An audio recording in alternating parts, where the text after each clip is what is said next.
Atos 5:17. Vamos ler a palavra do Senhor. Levantando-se, porém, o sumo sacerdote e todos os que estavam com ele, isto é, o partido dos saduceus, ficaram com muita inveja. Prenderam os apóstolos e os recolheram à prisão pública.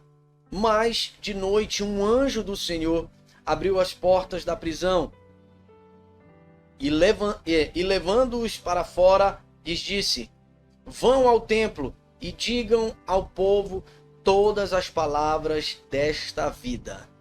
Versículo 21. Tendo ouvido isto, logo ao amanhecer, entraram no templo e ensinavam. Amém? Louvado seja o nome do Senhor. Você pode glorificar Deus nesse momento. Vamos fazer uma breve oração para que o Senhor venha nos dar graça e entendimento acerca dessa palavra. Ore conosco. Senhor, meu Deus e meu Pai, aqui está, Senhor, a Tua palavra, Deus.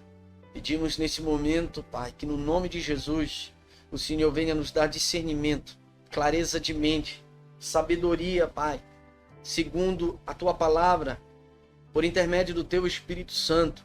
Pedimos a Ti, Senhor, no nome de Jesus, fala com cada um de nós e que essas vidas, Senhor, todos aqueles que estão assistindo, acompanhando, recebendo desta palavra, sejam abençoados.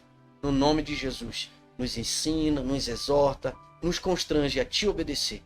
É o que te peço, em nome de Jesus. Amém. Vamos lá, meus irmãos. O trecho da palavra que nós lemos agora, de Atos capítulo 5, versículo de número 17, é uma passagem posterior ao Pentecostes, posterior à descida do Espírito Santo, posterior àquele momento em que todos os discípulos ficaram cheios da presença de Deus, né? Posterior ao momento em que ali todos falaram em línguas, em idiomas, e quase 3.000 almas se converteram ao Senhor, glória a Deus, né? Um momento posterior a esse, em que ali nós vimos verdadeiramente a conversão de milhares, um verdadeiro avivamento, pessoas ali conhecendo, né? E sendo transformados pelo poder da palavra, pelo poder do Senhor, por intermédio do Espírito Santo. E o que nós vemos através dessa palavra, num primeiro momento, é uma perseguição acerca dos apóstolos. Mas por que a perseguição? Pois bem, no período de Jesus, né, em que Jesus estava caminhando antes da sua crucificação, morte e ressurreição, a perseguição já estava acontecendo. Por esse motivo o mataram. Mas entenda bem, meus irmãos, que o que nós estamos observando neste exato momento é uma continuação, né? É aquilo que iniciou em Cristo, né, e estava continuando com os apóstolos. Iniciou em Cristo ali o que seria a igreja do Senhor, né, o que seria o futuro da igreja do Senhor, né, glória a Deus. E em Atos nós vemos aqui Lucas relatando o que de fato iniciou a igreja do Senhor, o princípio de tudo. Ali em Cristo iniciou-se a perseguição propriamente dita ao Filho de Deus, glória a Deus. E já com os apóstolos continuou ali, louvado seja o nome do Senhor, a perseguição contra eles, iniciou, né, contra eles propriamente dito, mas continuou a perseguição contra o Senhor. Não diferente, nós estamos vendo aí, logo mais lá na frente da história, nós vamos ver o apóstolo Paulo, ele passando de perseguidor a perseguido, ele passando naquele momento de assassino de cristão para ser aquele que estava sendo perseguido, para ser morto, porque ele teve um encontro com o Senhor. Não é diferente do que houve em Pentecostes, em Atos capítulo de número 3. Houve um grande encontro ali em que Deus, ele programou aquele momento, porque estava escrito, né, na profecia que Joel escreveu, louvado seja Deus, acerca da descida do Espírito Santo, em que toda a carne, né, todos iriam receber do Senhor, do Espírito Santo, né, mas com um pequeno detalhe, eu posso ressaltar isso claramente, né, que todo aquele que invocar o nome do Senhor será salvo. Então, o que eu entendo? Que no momento do Pentecostes, aqueles que de fato se converteram, esses seriam salvos. Louvado seja Deus. E aqui nós vemos a perseguição ferrenha contra a igreja do Senhor, contra a igreja. E nós estamos vendo aqui justamente os fariseus, os saduceus, querendo acabar ali com os apóstolos, querendo acabar com os cristãos, querendo acabar com a igreja que Cristo ali iniciou, que os apóstolos estavam ali iniciando, estavam começando a igreja do Senhor. Mas preste bem atenção, a obra do Senhor, ela inicia e ela continua e ela vai avante, ela vai adiante, independente das circunstâncias ou da situação que você e eu estamos vivendo. Sabe por quê, meus irmãos? Nada fica no caminho da obra do Senhor. Nada pode ficar no caminho da obra do Senhor, e nós estamos vendo numa passagem que deixa claro essa verdade que eu acabo de dizer para você. Nada pode impedir a obra do Senhor de prosperar. Você quer um exemplo? Um pouco antes nós podemos observar no começo do capítulo de número 5, Ananias e Safira ali mentindo ao Senhor, prometendo algo para o Senhor acerca da venda de um terreno e o valor ser entregue todo aos pés dos apóstolos.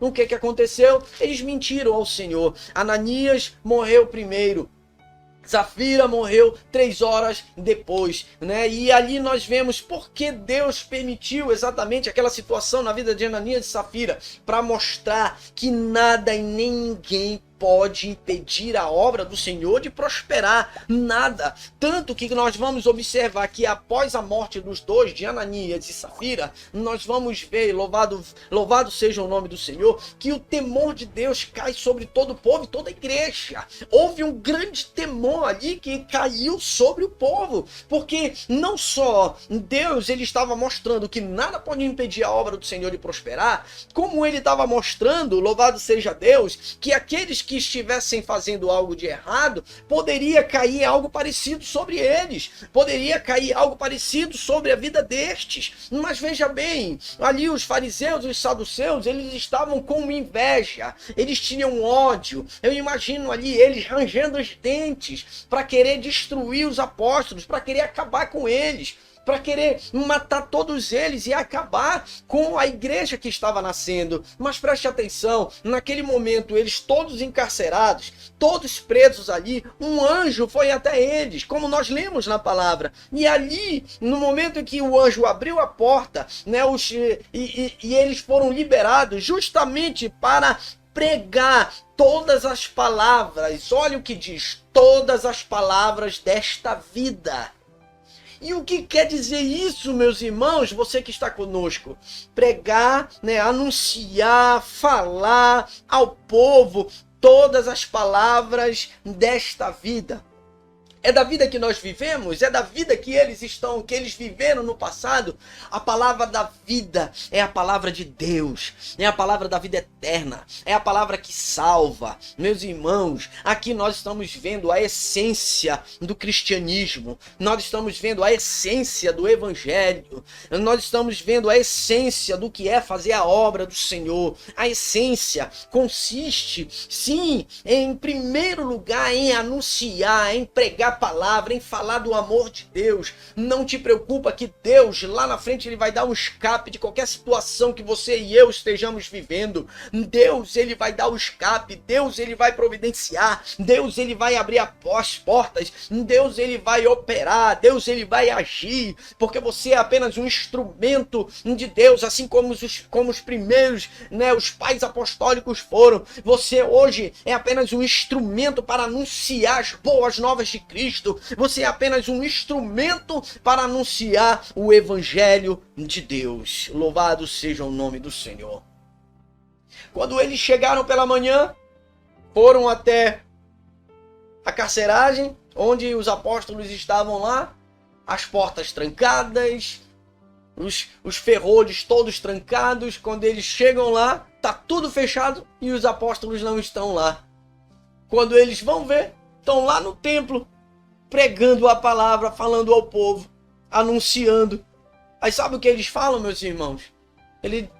Os fariseus chegam com ele e dizem: nós não proibimos vocês de pregar, né, de pregar Cristo. Nós não proibimos. Eles chegaram e falaram assim: ó, é melhor obedecer a Deus do que obedecer aos homens. Deus mandou, então nós temos que obedecer.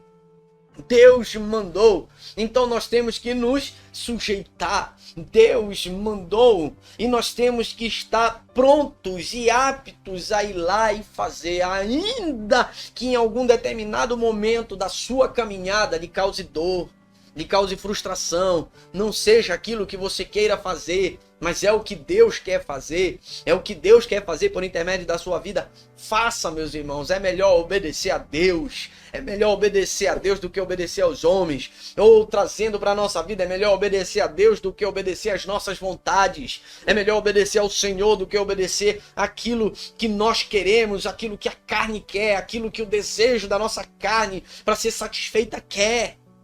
Deus, ele quer a obediência da nossa vida.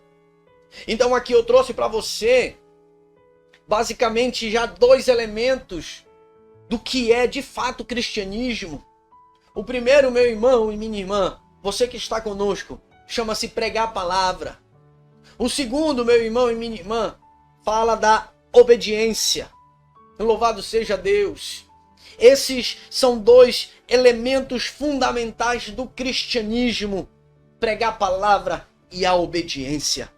Se faltar isso na sua vida e na minha vida, esqueça. Esqueça. Porque existem muitos hoje que só querem saber de altar, só querem saber de banco e não querem fazer aquilo que de fato é a obra do Senhor. Bate no peito, diz: eu sou cristão, mas está fazendo o que por esse cristianismo? Bate no peito e diz: eu sou crente, eu sou servo. Servo de quê? Faz o que para o seu Senhor? A pergunta é essa: se eu sou servo, eu faço o que para o meu Senhor? Se eu sou servo, eu estou fazendo o que para o meu Deus? Se eu sou cristão, qual é o papel do cristão? Qual é o papel do servo do Senhor? Observe bem, Marcos capítulo de número 16, em versículo de número 15 em diante: disse-lhes: vão por todo mundo e preguem o evangelho a toda criatura. Vão por todo mundo e preguem o evangelho a toda criatura. Louvado seja Deus. Esse é a ordem para a evangelização que Deus iniciou com os patriarcas, ali com os pais apostólicos, com os 11, aqueles que iniciou com eles, para que eles repassassem para outros e chegasse até nós. Observe aí em Mateus, capítulo de número 28, nós vamos ler do versículo de número 16 em diante. Os 11 discípulos partiram para a Galileia, para o monte que Jesus lhe havia designado. E quando viram Jesus, o adoraram, mas alguns duvidaram. Jesus, aproximando-se, falou-lhes dizendo: toda autoridade me foi dada no céu e na terra. Portanto, olhe só, versículo 19. Portanto, vão e façam discípulos das nações, de todas as nações, batizando-os em nome do Pai, em nome do Filho e do Espírito Santo.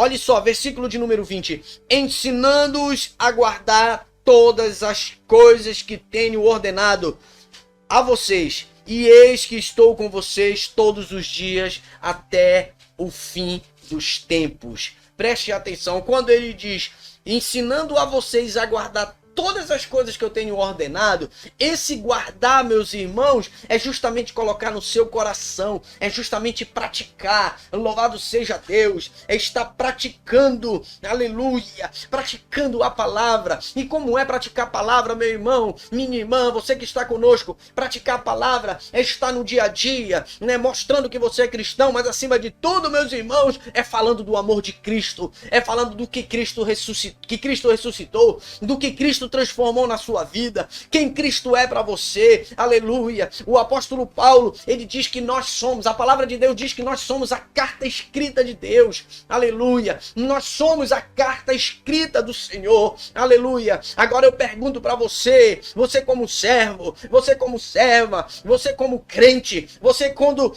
bate no peito diz: eu sou servo, sou filho, sou crente, o que tem feito para esse evangelho ser propagado?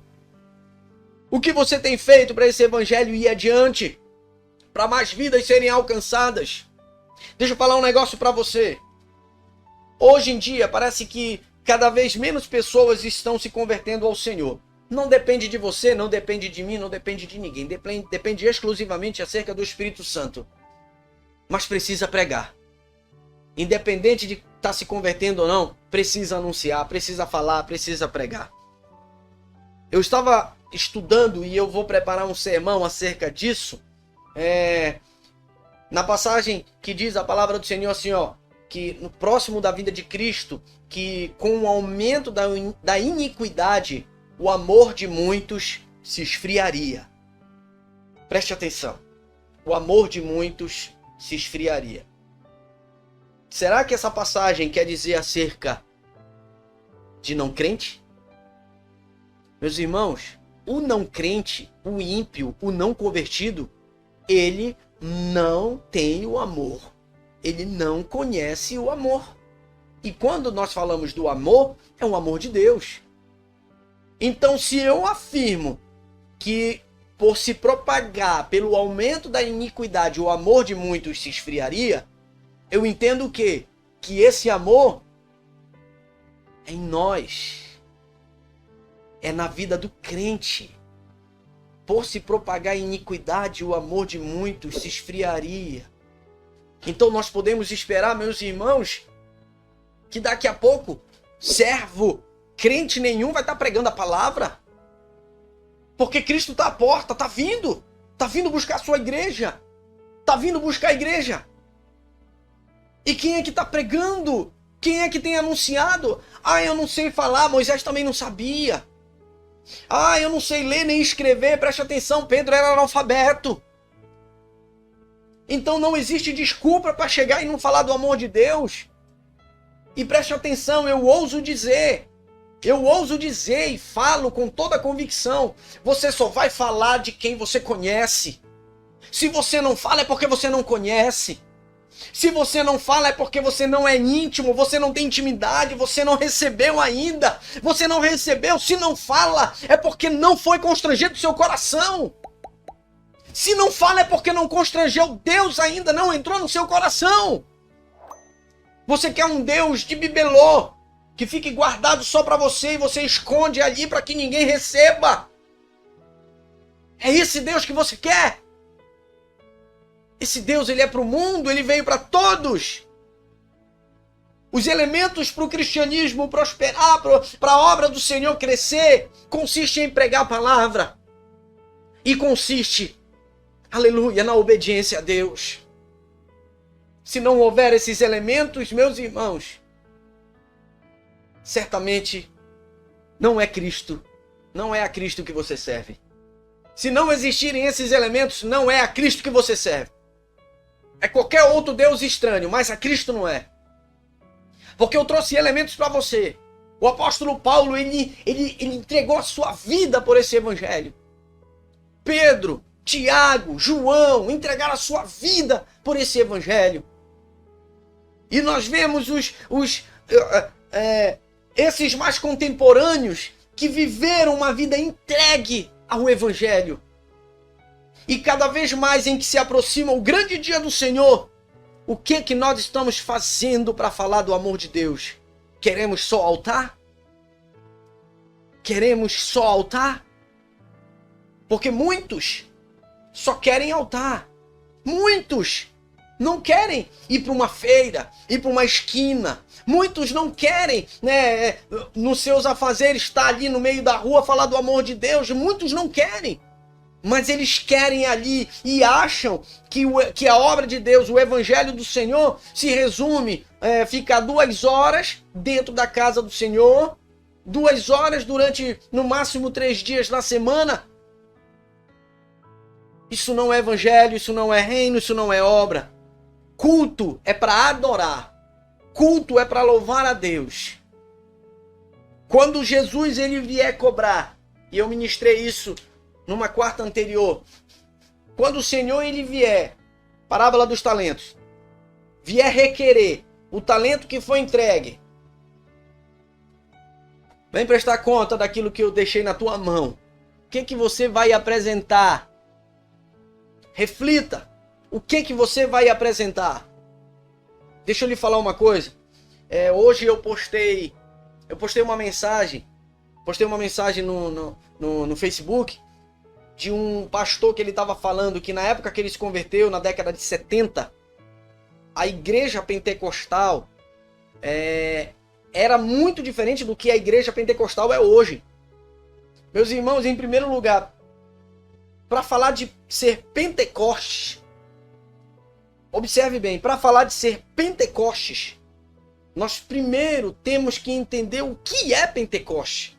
Se eu disser que eu sou pentecostal, eu primeiro tenho que entender o que é ser pentecostal. Pentecostal é pular, é girar, é falar em línguas estranhas, que Deus ele diz que se eu falo em línguas eu tenho que interpretar, senão eu tenho que ficar calado. E tem gente que fala tanto em línguas estranhas que metade da igreja não entende. Então é pular, girar, sabe? É isso que é Pentecostes? Não é. Pentecostes, ele é aquebrantamento. Pentecostes é quando você louva a Deus, o seu coração se aquebranta e a palavra entra no seu coração. Isso é que é Pentecostes. Pentecostes, se eu for olhar diretamente para Atos, capítulo de número 12, capítulo de número 3, eu vou ver ali a essência do Pentecostes. É o povo conhecendo a Deus. Abacuque 3, aviva a tua obra e faze-a conhecida. Aviva e faz avivamento. Não é isso, meus irmãos, que nós estamos vendo hoje. O que nós estamos vendo é uma tolice generalizada. É uma tolice generalizada. Não é avivamento. Sabe o que consiste no avivamento? Regeneração. Sabe o que consiste no avivamento? Transformação. Sabe o que consiste o avivamento? Conhecer a Deus e praticar Deus. Conhecer a Cristo e praticar Cristo. Se não houver isso, meus irmãos e minhas irmãs, isso não é avivamento. Isso não é cristianismo. Nós não conhecemos ao Senhor. Se não tiver isso, esqueça.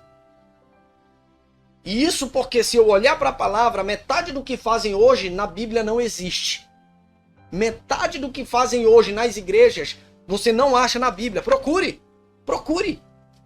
Não acha, você não vai encontrar. Os dois elementos para a igreja do Senhor avançar: palavra sendo anunciada e obediência a Deus. Palavra sendo anunciada e obediência ao Senhor. Que você, onde você estiver aí na sua casa, com a sua família, que você possa glorificar a Deus. Bata no seu coração, glorifique a Deus. Que essa palavra venha surtir um efeito sobrenatural nas nossas vidas e que Cristo venha clarear nossa mente para aquilo que de fato é a obra do Senhor. Viva Cristo, anuncie Cristo, fale do amor de Deus. Fale. Ganhe almas para o Senhor. Ah, pastor, mas eu prego, mas eu não alcanço, né? As pessoas não se convertem, isso não depende de você. Pregue. A semente está sendo plantada, não depende de você. Você só lança a semente, quem vai fazer crescer é o Senhor. É o Senhor que vai fazer crescer a semente. Que você fique com essa palavra no seu coração. Que você possa meditar e observar como Deus, ele abriu as portas, tirou todo impedimento para aqueles que de fato queriam pregar a palavra. Ou melhor, tinham a obediência no seu coração para pregar a palavra.